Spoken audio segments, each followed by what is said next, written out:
Joining me right now is Rand Paul, the son of candidate Ron Paul, Congressman Ron Paul. What's your mood like? You just walked past this very loud, I guess a very crowd. Jubilant mood. We're really excited. This is my first trip up to New Hampshire, and they're going crazy over here. We've got several hundred people shouting, "Live free or die, Ron Paul." So we're really excited by it. We were talking a minute ago about you're getting a lot of support on the internet. This is a new thing that's coming up. A lot of candidates taking advantage of that. How has that worked for your father? They're calling Ron Paul the internet rock star, so we're not complaining at all about that.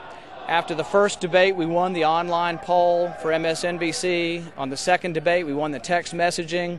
We think our people are smart enough to text message. That also may be that our people are young enough to text message.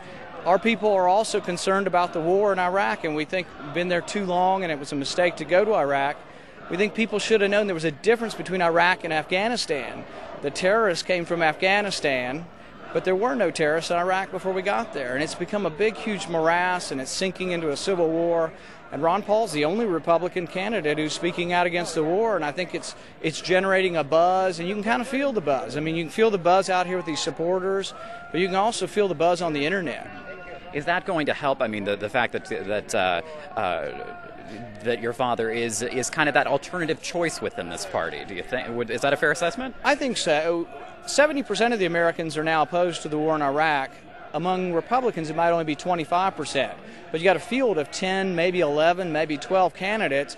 Everybody else is for the war. Ron Paul is opposed to the war. Even if only 20% of the primary voters are against the war, that might be the highest percentage anyone gets in a 12-man race. So you could see a real surprise in New Hampshire. New Hampshire voters are pretty independent. I think the younger and independent voters tend to be a little more against the war.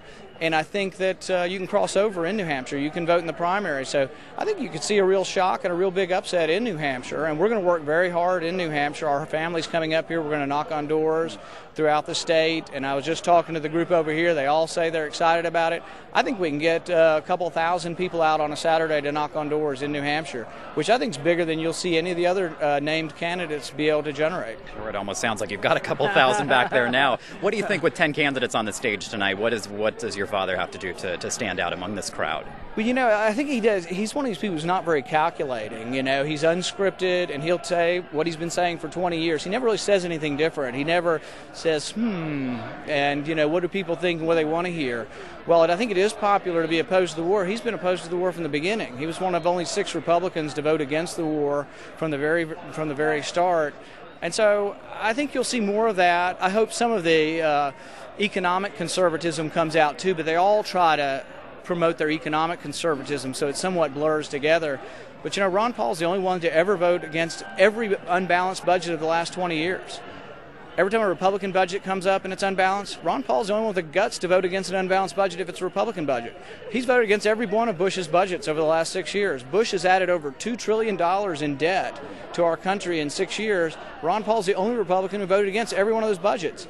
So it's sort of an interesting mix that you can't say, oh, Ron Paul's liberal because he's against the war. Ron Paul's actually very conservative because he's against the war, but he's also one of the only ones that has voted against, you know, the tremendous increase in the national debt that we've had under the Bush regime.